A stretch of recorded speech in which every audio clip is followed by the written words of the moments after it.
The real-time real estate segment today being brought to you by the area trusted real estate professionals of Ron Siegel Radio. Visit rsrhomescout.com, rsrhomescout.com. Best source out there. If you want to know the value of your property, rsrhomescout.com. Fourth button over, it's going to tell you the price that's listed on 4 different valuation models, rsrhomescout.com. You can also go and look at the first button on there, and it has the properties that are on the market. 97% of the United States is listed right there. Not just your local market, 97% of the United States. Register and get the information you want right there. Cost of waiting for mortgage rates to go down. Mortgage rates have increased significantly in recent weeks, and that may mean you have questions about what this means for you if you're planning to buy a home.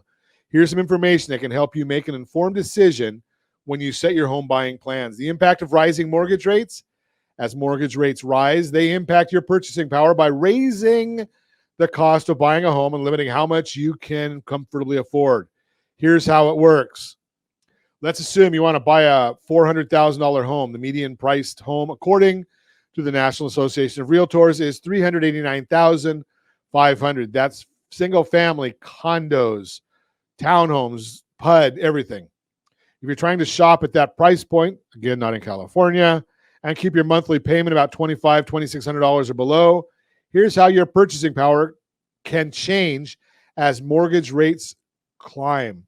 And again, if you're watching this on ronsiegelradio.tv, any of our socials, or the ABC News and Talk AM 1490 video feed, you're seeing a buyer's purchasing power chart. If you would like to see a chart for different purchasing powers, let us know, RJ at ronsiegelradio.com. We've got the numbers for you. So, loan amount, $440,000, 6% interest, $2,638 a month. But if the rates go up to 7.5%, that's $3,077 a month. Can't afford it. But let's go back to what I was saying. You want to keep your payment between $2,500 and $2,600. At 6%, you can afford a $440,000 house. At 6.5%, $2,528. That's a $400,000 house. If you go to 7%, you can only afford $380,000. Ooh, this is getting serious. If you go to 7.5%, you can only afford $360,000.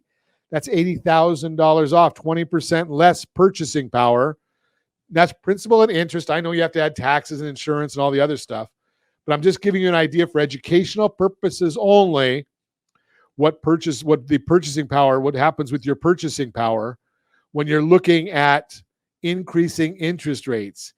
As you can see, as rates go up, the amount you can afford to borrow decreases, and that may mean you have to look at homes at a different price point, unless you call your friends at the Siegel lending team, because what do? We try and work on a payment assistance program.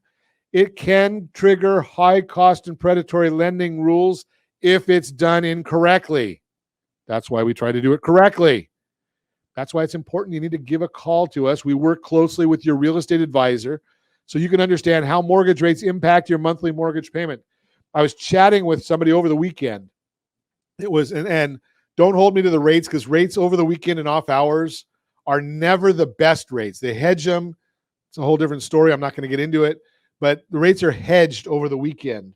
So even if you find a lender that's working 24 hours a day and 7 days a week, the rates they give you on the weekend are going to be hedged rates. They're not going to be legitimate. So here's the issue. I looked at, there was a property listed, I think it was right around $800,000. The buyers are making an offer at $700,000. Not exciting to the seller. And then on top of that, they wanted $25,000 in lender and seller concessions. So it's basically taking $125,000 off the list price.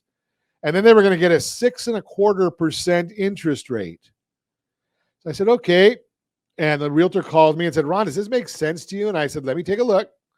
Ran some numbers. Again, we're just using whatever the weekend rates are, because weekend rates are not as good as weekday rates.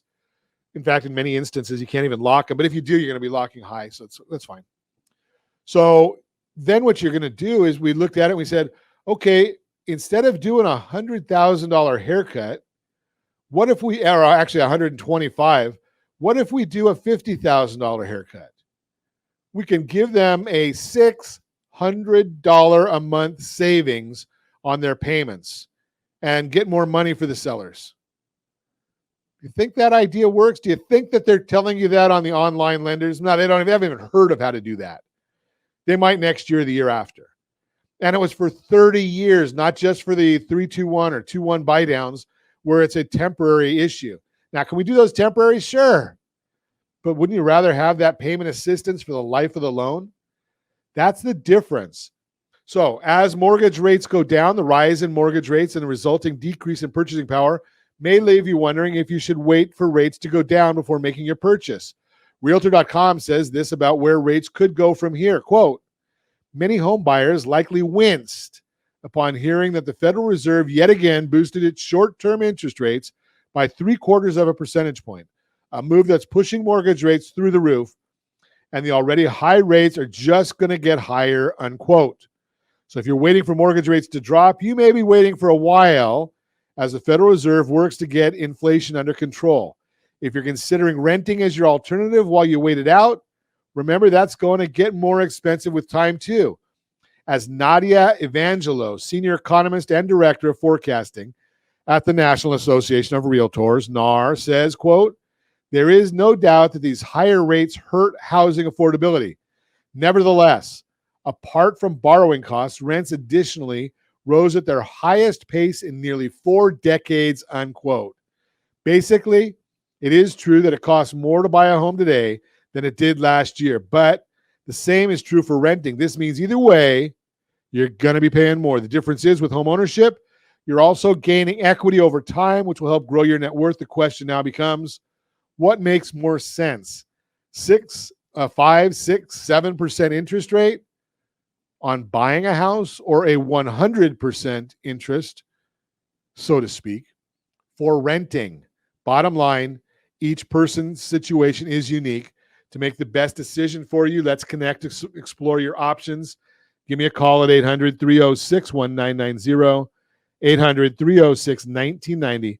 Again, RonSiegelRadio.com. And remember, if you have any friends, family, or coworkers looking to buy, sell, or borrow on real estate, can I count on you to give them our number, 800-306-1990, 800-306-1990.